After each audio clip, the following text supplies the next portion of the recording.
Do you trust the government's story of what they said, happened and how much radiation was released, the numbers that they've alluded at? No. What you see in all three cases is a rise in the thyroid cancer rate. I had to lose my whole thyroid. I have to do that for the rest of my life.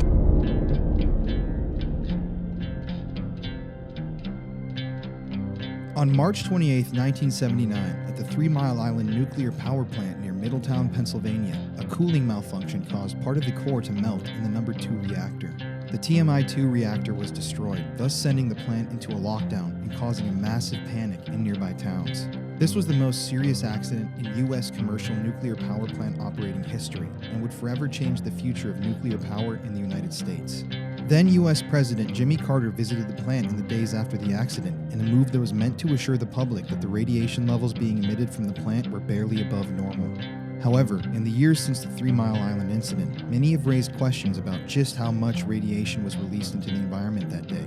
Although the official government story is that no massive amounts of radiation were released and that there were never any adverse health effects on people who lived in the area and continue to live there, there is a group of people who were raised in the area who have noticed higher cancer rates in the region that are directly related to radiation exposure.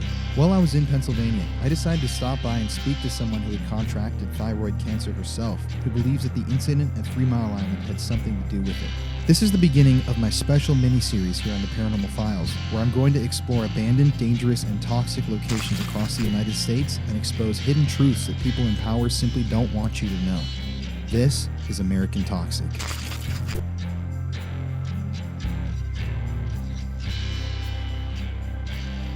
Do you want to just say something? Anything? Sure. Welcome to Elizabethtown College. Okay, awesome. So, why don't you just look at the camera, intro yourself, and then we'll get going. Okay. So my name is Christine Achenbach Kimmel. I was a freshman at Cedar Cliff High School in Camp Hill, Pennsylvania on the end of March of 1979 when 3 Mile Island had its incident. We're currently at Elizabethtown College, and behind me our beautiful mineral gallery. And this is where I work. I'm an occupational therapist, and my job right now for the last 18 and a half years has been placing our occupational therapy interns in their internships. So I've been a healthcare provider for 32 years. I have a master's degree from Penn State at Capitol Campus in health education. So my life has been all about helping people to be the healthiest that they can be. And for that reason, I think I'm motivated also to share this story. Well, I know that TMI almost melted down, whatever happened, on a Friday. I was only, that was 1979, and I was born in 64, so I was a freshman in high school. I don't have a really great memory, but whenever there's a historical kind of a experience like that, it's kind of like exactly where you were when 9/11 happened. So I know I was in high school. At the time, I was dating a guy who had just graduated high school from our neighboring high school in the same district, and he was threatening to come to school, come to Cedar Cliff, pick me up, and just start driving, and just to get me out of town, because he was scared about what was happening. He was a graduate of Redland High School, which is probably the high school that is closest to TMI as the crow flies. It's right across the river from TMI in Lewisberry, Pennsylvania. So he was really nervous about what was going on and being out of school. He was listening to the news and what was all happening. Just to give you a little context, in 1979 we didn't have the internet, we didn't have computers, we didn't have cell phones. So mass communication happened by TV, radio, and you would have to pick up a landline because everybody had one in their house, or at least one, if not two. And you communicated. That's how you communicated. So trying to get information out to the masses already is a challenge. So I'm in school and we hear the sirens go off, and we're wondering what the heck is going on. So of course the teachers and the school officials, they're telling us what they know and what they're allowed to tell us. We were all wondering, well, if you knew something about nuclear energy, like our physics teacher, our chemistry teacher, they kind of had a little bit more of a clue. But the rest of us peons, we didn't really understand, what this nuclear energy thing was. Just to give you a little context too, I lived in Lemoyne, which is probably about 14 miles from TMI, and they really only considered within a 10-mile radius of the reactors to be ground zero. So we were safer than people in ground zero. So people were wondering, well, I mean, there were all kinds of people that were leaving town. They were packing things up, shutting up their house, driving in any direction just to get away. And recently, when WITF TV and radio put on a 40-year anniversary celebration, if you will, or remembrance, I'm not sure what they called it, they had some events where you could get together with other people that had memories. So their memories kind of filled in some of the blanks for me, and I learned a little bit more, I think, as to what we have learned as a culture and a community, and just the general area, and what science and what Exelon wants us to know, and all the people that were involved at the time. We've kind of learned a little since 1979. So my dad was a mechanic and a car salesman. He owned a place in Steelton, Pennsylvania, which is very close to Middletown, which is the address for TMI. If you go up 230, he had a place there where he sold and repaired cars. And because he was such a great mechanic, he had people from out of the area who would bring him their Oldsmobiles, Mercedes-Benz, more expensive cars. They trusted him. He was a good mechanic. Well, when TMI happened, they actually refused to come pick up their cars. And at that time, in the late 70s into the early 80s, car businesses were failing at about half. Half of the car businesses that went into business were failing. So we had that issue, and we had the service manager was coming in on Sundays. When we would go to church, he would come in on Sundays and steal parts from the parts department to the tune of about $10,000. So between customers not picking up their cars, coming back in town to pick up their cars, and they were calling my dad saying, "Charlie, you need to keep the car in your shop. I don't want it exposed to any more radiation than it already is being inside this brick building."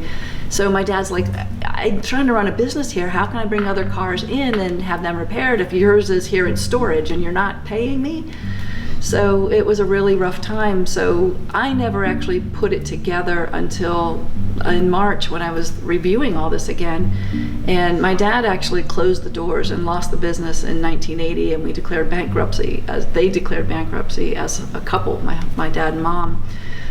Probably as a combination of the TMI incident and the kind of the fallout, if you will. It's a really bad word, but a double meaning there from all of that. So being, 14, whatever I was at the time, I never really put the pieces together to realize that these things were all connected. So it really did impact my social history. But getting back to the actual day, I just remember that they closed school. We went home. We were told to do whatever we needed to do, whatever our families felt was the right thing to do for us, whether that was leaving town. I don't remember how many days school was closed. But I do remember that Jimmy Carter came to town and toured TMI shortly after all of this happened. So from what we've pieced together since then, they were worried about the hydrogen bubble that was accumulating in reactor 2, or cooling tower 2, I believe it was. And they were worried about all of the overheating that was happening. And what they shared at the WITF events in March this year was that there was a release valve that was not opened when it should have been. It would have released the extra hot water that was accumulating in the cooling tower. And because of that, there was something that the reading wasn't correct, so the technicians didn't know to fix this problem, and that they're claiming is what caused all of the problem.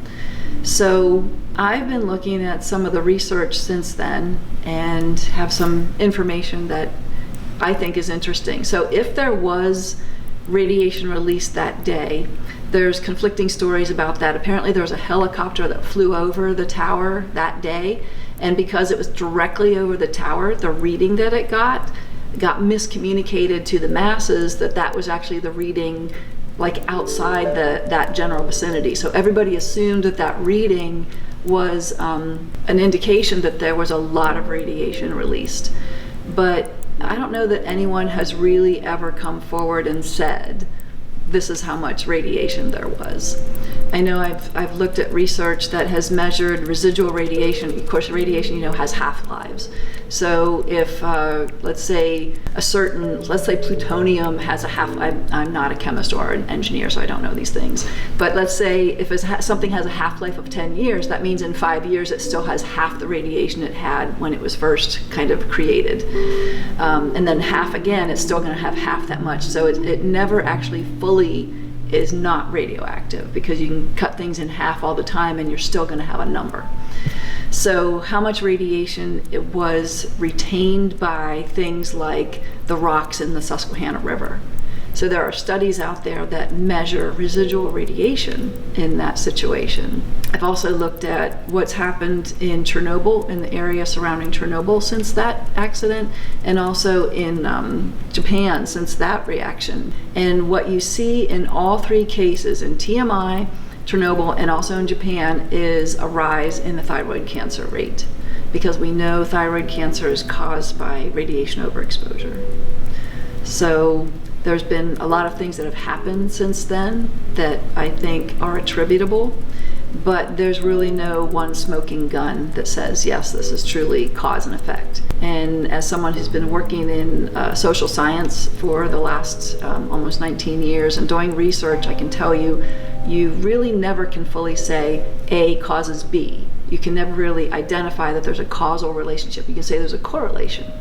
But to fully say there's a causal relationship, you have to be really, really conservative about that. If you're within 10 miles of TMI now, every year you get in the mail a printed color brochure about what to do in case there is an emergency at TMI. So I always look at it and laugh and say, yeah, buddy, you're about 40 years too late, We could have used this information. So to bring it to today, then, what I think is some poetic irony. So my birthday's in September, and in September of this year, TMI will be officially shut down. And I see that as kind of a victory, if you will. What's also interesting in the after effects from TMI is that there have been no new nuclear reactors open in the country since TMI. So I think that's another historical marker that is worth noting about this whole incident. So the whole entire complex is going to be shut down, right? Yes, and Finally? They're saying that to completely dismantle everything will take fully 60 years. Yeah, that's it. Mm-hmm. Nuclear energy is one of the least researched kinds of forms of energy. So I remember at the one WITF event, I think he was a physicist, and people were asking him, well, why do we have to go for nuclear energy? Why can't we develop, renewables like wind and solar? And he said, no matter what you pick, energy and matter cannot be created or destroyed. They just change states. So you're going to take solar energy and turn it into electricity. To do all of those things will take some sort of material that is toxic to our environment. So I had never really thought about that before. So solar panels apparently use a heavy metal to collect solar energy. So what do you do with a solar panel when it's no longer able to collect solar energy efficiently? Does that go in a landfill? Do we reclaim it, repurpose it? What do we do with that? But I still think that nuclear energy is probably the least smart, in my opinion, source that we could do. Why not do turbines on a dam and use the motion of the waterfall or the dam to create some steam, heat, and for electricity? I just think that we're not putting our research dollars and our energy dollars where they really need to be. Okay, question number 3. This one's a pretty short one. Do you trust the government's story of what they said, happened, and how much radiation was released, the numbers that they've alluded at? So, what you're asking is the government ever fully truthful with us? My categorical answer to that, regardless of the country you're talking about, is no.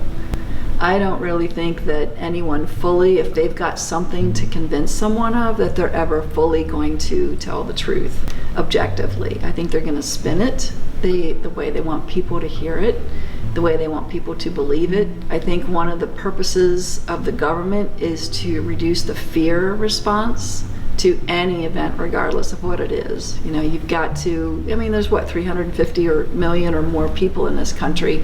If we all got up in arms about anything all at once, and we actually did what people in France do, where they protest and they gather and they say, look, we want this to stop, we'd have some major things going on, especially if public health is at risk. I would hope we would have a big response. And that's what I think the government needs to manage. And one way that they manage that is through mitigating and spinning. And we see that coming out of the White House all the time. Let's put it the way I want you to believe it. So we never quite can get at the truth. So what do you think is the truth behind the incident? In any way that you'd like to present it. What do you think happened? What has been happening? The core of the argument is, so my personal belief is I'm a conservative Christian, and one of the tenets of our faith is that we have to be good stewards of what we have. God gave us this earth. He created the Garden of Eden. He gave us all the animals and the foods and the trees and everything for our needs and for our enjoyment. But he also put us in charge of taking care of it. And the job we've been doing at that, we should all be ashamed of ourselves. Just global warming enough, whether you believe that or not, that certainly the evidence is there that that's happening and we are ruining our earth. Why we even have plastic bags anymore in grocery stores is a mystery to me, because we know that when you create a piece of plastic, it's there for how many hundreds of years. That is not good stewardship. So in the context of that, of being a good steward, I think that nuclear energy makes absolutely no sense whatsoever. Spent fuel rods. We know that that radioactivity continues to be emitted. Where do you put that? Whether you take it out in the middle of the Nevada desert and you bury it deep in the ground, you know, for every action, there's an equal and opposite reaction. Something is going to happen that will be a result of that. I really think that what WITF was sharing in March, I have no reason to believe that they have any hidden agenda. I tend to believe that public television, public radio probably has one of the more pure, I don't want to say completely objective, but one of the more trustworthy approaches to newscasting and news reporting than maybe Fox News or some of the other agencies that are out there. Not that I fully trust anyone, because all of us have our opinions and human memory is not infallible. So I believe that it was that technical malfunction of the heat vent or heat release valve that caused the buildup of energy that almost caused the hydrogen bubble or almost caused a nuclear meltdown. I am thankful that they caught it and remediated it in time, that whatever damage happened was all that happened, because it could have been horrific. It could have been Hiroshima or Nagasaki right here in Middletown, Pennsylvania.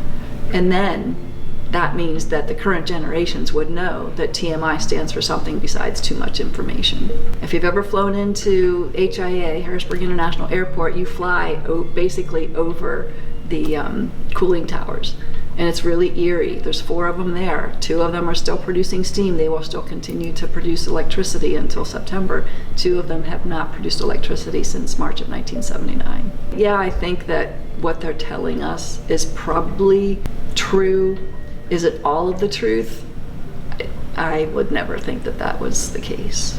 What do you think is happening to the people that lived in the area? And I know you mentioned the elevated thyroid cancer rates. Can you kind of explain that Absolutely. Concept a little further? So, and there's even a physician at Hershey Med Center that is specifically studying this, but he's got inclusion and exclusion criteria that I've been excluded from that because I was diagnosed with thyroid cancer in August of 2010.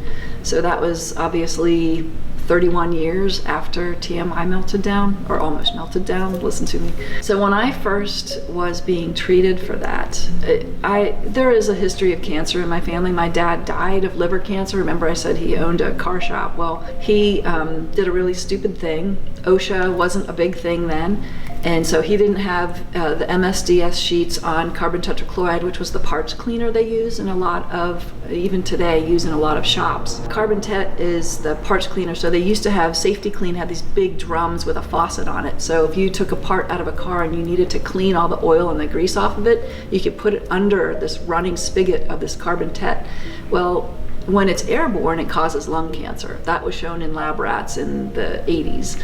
But my dad had big hands, and he would cut his hands when he was working on the engine and stick his hand directly under that because it stopped the bleeding real well. Well, he may as well have been injecting it into his body. So in 1987, he was diagnosed with liver cancer because your liver detoxes your body from any chemicals that are in it.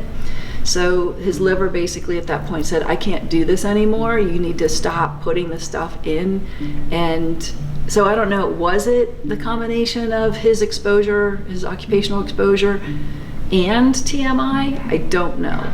But when I was diagnosed then he passed away 21 months after his diagnosis, or 22 months I think it was. So he lived a whole 10 months longer than people usually do after a diagnosis of liver cancer, because it's pretty nasty. Interesting, speaking of political kinds of things too, at the same time that he was out at Presbyterian Hospital in Pittsburgh twice to be a liver transplant candidate, at the same time the governor at that time was being considered for, who was about the same age as my dad at the time, was being considered for a double lung and liver transplant surgery.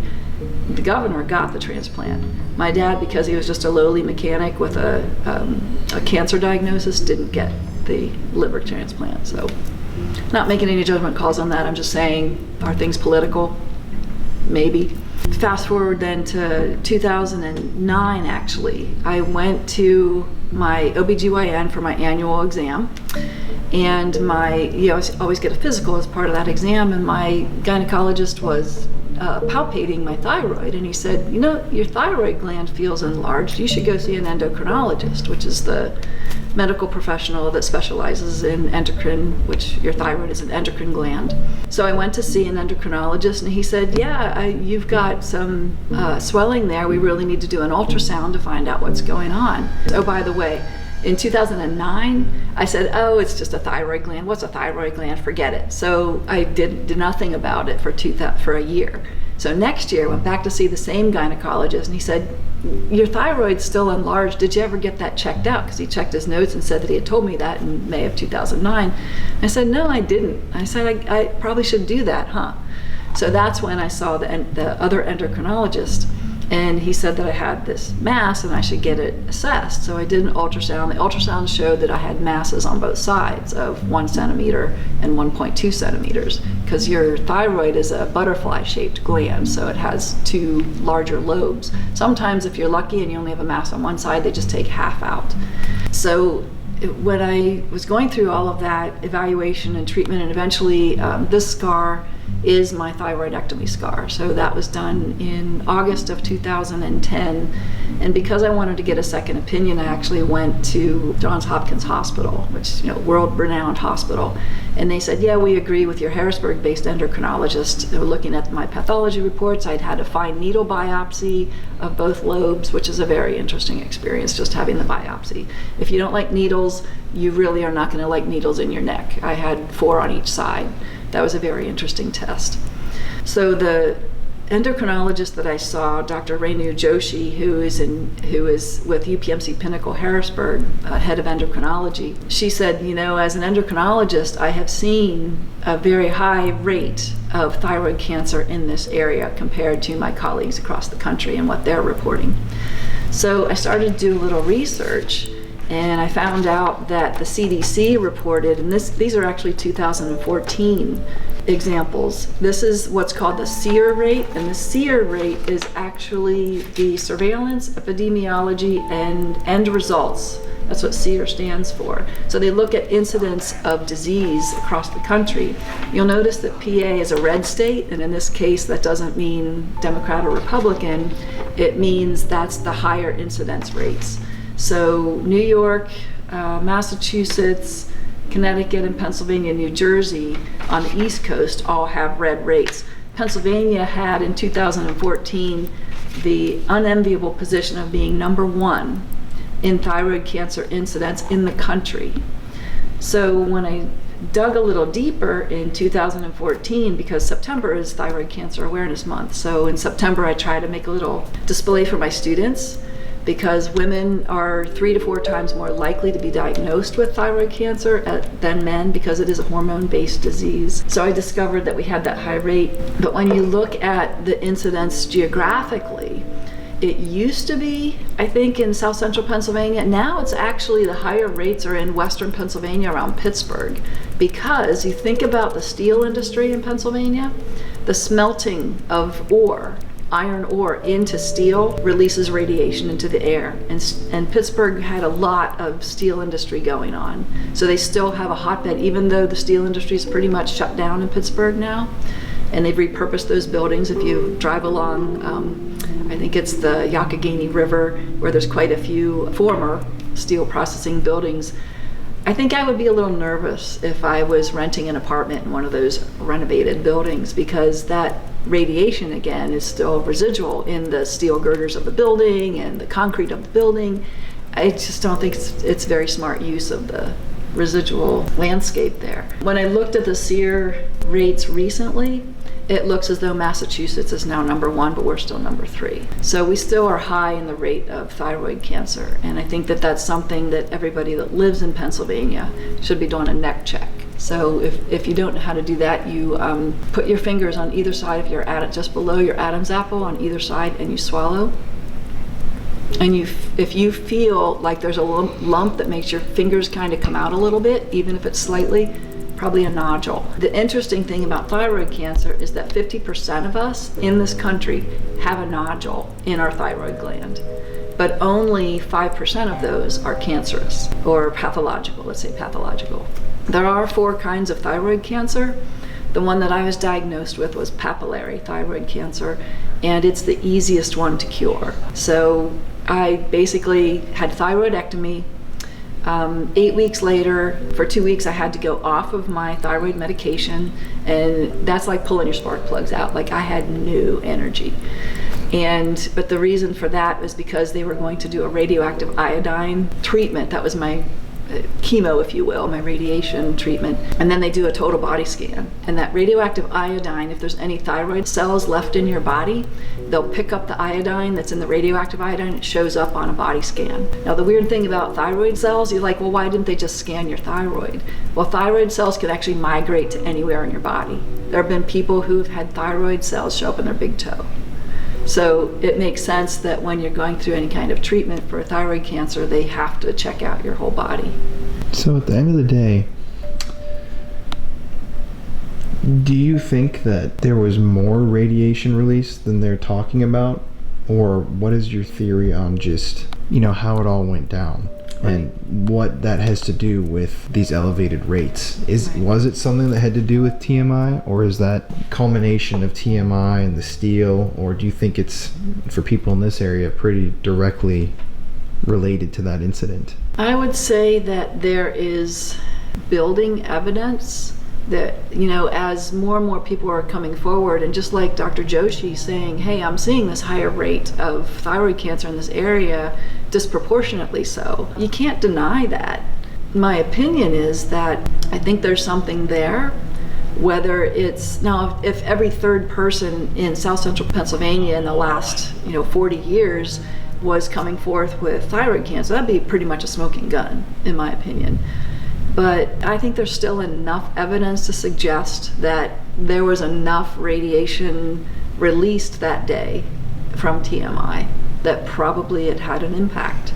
You're hearing that more and more the newer phones are releasing more radiation from the phone. So we should, especially if you use your cell phone a lot, use it on speaker mode. Don't hold it up against your head. You do not want that radiation getting close to your brain. I lost an uncle to brain cancer. You do not want that experience. So whatever we can do, putting a radiation shield over the front of your PC screen, because that emits radiation. Spending as little time in your car as you can, because our cars emit radiation. Whenever you go to the dentist, and this is also, I think, contributing, but this is a nationwide thing. When you go to the dentist, and every 6 months or a year or whatever it is, you're supposed to get a dental x-ray, the dental x-ray technician is supposed to not only give you the lead cape, but they're supposed to give you a thyroid guard to protect your thyroid gland. They don't unless you ask for it. is stupid things that we're doing as a society that just show we don't know what we're talking about with protecting our thyroid gland. So was it TMI, or is it TMI and all of these other things? I don't know. I just know that it's important that once you do know, that you take action to protect yourself. That's really I think what is the takeaway from all this. Do you have anything else left to say about the incident or life? Or Well, definitely the most important thing, I think, is to take care of yourself. And watching, my master's degree is in health education. And one of the things we talk about in that program was how do you change health behavior? And I've seen all kinds, as an occupational therapist, I've seen all kinds of approaches from I'm going to stick my head in the sand and whatever happens to me, I don't care, or I'm not going to eat well, I'm going to go to McDonald's, 10 times a month, and whatever happens to me, happens to me. That's fine, if that's how you choose to live your life. But it also has an impact on the rest of us because our insurance rates go up. You're more likely to have a heart attack behind the wheel of the car, and then you're going to take a couple other people out with you. So I really think for public health reasons, we need to be doing all of these things, preventative health things. Your health insurance, if you have health insurance, pays for a preventative physical once a year. For God's sakes, do it. Or listen to your doctor. I was stupid in 2009 and didn't listen. Had I listened to him and gone and had that checked, because my nodules were greater than a centimeter, I had to lose my whole thyroid. So for the rest of my life, I have to manage with Synthroid, which is a synthetic thyroid hormone replacement. I have to do that for the rest of my life because I don't have a thyroid, I can't produce that hormone anymore. And for 9 years, I was pretty good at it. And then in May, my butt was dragging. I have to take care of myself because now, instead of my thyroid level, my TSH level being below 1.0, which is what's the recommendation for someone who's a status post-papillary thyroid cancer survivor, I was pretty good at keeping it around 0.5. Well, May 1st, it was actually 5.03. Which explains why my butt was dragging and I was having to take a nap at 5 o'clock in the evening. Now I'm waiting now, trying to get it back in order. I just got married in November for the second time, so having just raised my son, he's 25, I now have 5 stepchildren, the youngest of which is 11, and he spends weekends with us. I got to keep up with an 11-year-old boy. If I don't have energy to do that, or to live my life, or to run my errands, or if I'm falling asleep behind the wheel, I'm going to be a threat to everybody else. So there's all kinds of good reasons why we want to take care of ourselves and live the healthiest life we can live and be informed. Sticking your head in the sand doesn't serve anybody.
Hello.